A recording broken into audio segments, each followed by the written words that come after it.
कड़ी मेहनत करने के लिए बच्चों का संपूर्ण निष्पक्ष रूप से जो सहयोग करते हैं, तभी बच्चे इसी प्रकार से सशक्त रूप से आगे बढ़ते हैं। तो मैं उनको भी मंच पर बुलाना चाहूँगा कि वो मंच पर आए और अपने बच्चों के स्वागत एवं सम्मान समारोह में मंच की शोभा को बढ़ाएं। और साथ ही में ये हमारे दोनों बच्चे, ये हमारे अनुज पवार के पिताजी हैं, जिन्होंने बच्चों को संपूर्ण रूप से मदद करने में, हर तरह की मदद करने में सहयोग किया। साथ ही में हमारे जो बालिकाएं खड़ी है, अंशिका शर्मा, उसके पिताजी भी यहाँ पर उपस्थित है। लगातार वो बच्चों को सुबह 4 बजे ट्रेनिंग के लिए गांव बांसखेड़ी से 10 किलोमीटर दूर छोड़ने आते हैं। हर्षवर्धन ग्राउंड पर सुबह 4 बजे छोड़ने आते हैं वापस, और 6 बजे वापस लेने आते हैं। 6 साढ़े 6 बजे जब हम छुट्टी करते तो लेने आते हैं। मैं उनको दिल से सम्मान करता हूँ कि इसी तरह बच्चों को सहयोग करने से बच्चा आगे बढ़ता है। बच्चों को संपूर्ण रूप से छूट देने से बच्चा कभी आगे नहीं बढ़ता है।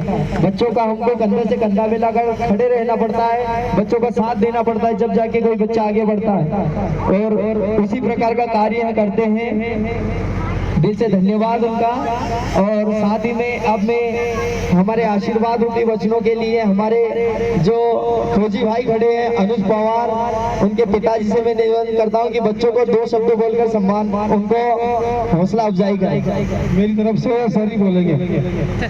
भारत माता की जय।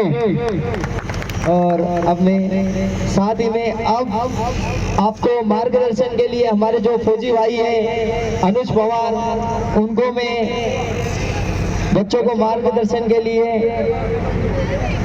आमंत्रित करता हूं। जोरदार ताली बजाएं आपको, सभी फौजी भाई आपको मार्गदर्शन करेंगे।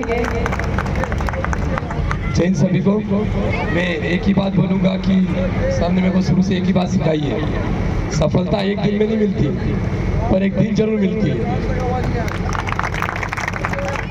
मैं खुद एक बार में मेरा सिलेक्शन नहीं हुआ, ना सेकंड बार में हुआ, थर्ड बार में मेरा सिलेक्शन हुआ। सर की एक ही बात ध्यान में रखी और मैं चलता गया। और वो बात मेरे को आज भी याद है कि एक दिन में कुछ नहीं होगा, पर एक दिन जरूर होगा। उसी बात का मैं ध्यान आज तक रखूँगा और आगे भी रखूँगा।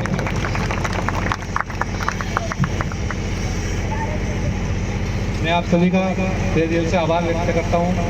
आपने मेरे को यहाँ पे बुलाया, इतना आदर किया, इतना सम्मान दिया। और साथ ही सर DS सर, हम मेरे से बहुत सालों से जुड़े हुए, जब स्कूल पढ़ते थे तब से उन्होंने हमको दोनों को तैयारी कराई।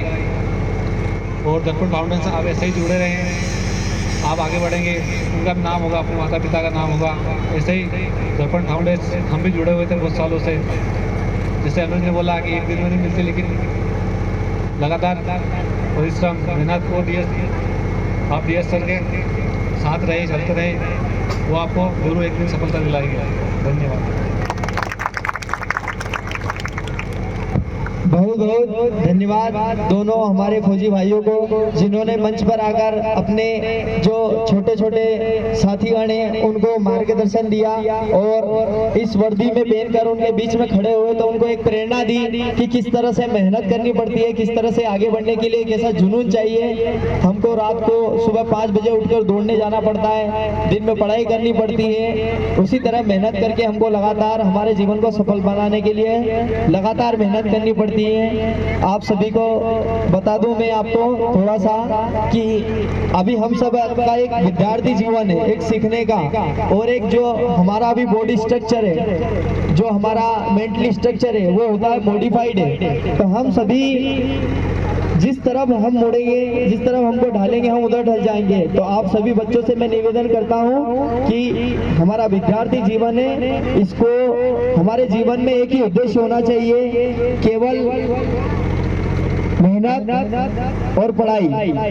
हमको सबसे पहले अपना लक्ष्य बनाना है कि मुझे क्या करना है। इसीलिए हमने आपके बीच में इस तरह का मंच का आयोजन किया ताकि आप प्रेरणा लें और इस तरह बनने का प्रयास करें और इसी तरह की मेहनत करें। हमारे जीवन में केवल मेहनत होनी चाहिए, तभी जाकर हम हमारे जीवन को सफल बना पाएंगे। अच्छे से पढ़ाई करना है हमको, स्कूल समय में हो सके तो सुबह व्यायाम और दौड़ने के लिए जाएं, जिससे आपका मेंटली स्ट्रांग रहोगे और पढ़ाई में अच्छा मन लगेगा। और साथ ही में आपको बताना चाहूँगा कि मैं भी आपके जैसे ही था, ऐसे ही मंच के सामने खड़ा हुआ करता था।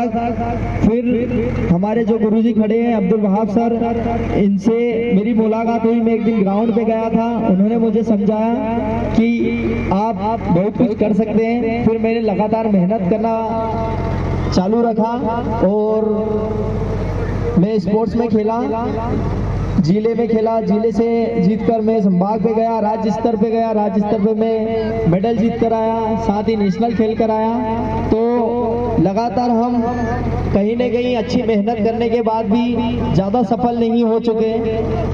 उसका एक रीज़न है, उसका एक कारण यही है कि शायद जो हमने शुरुआत करी थी, उस शुरुआत को शुरू करने में देर हो चुकी थी।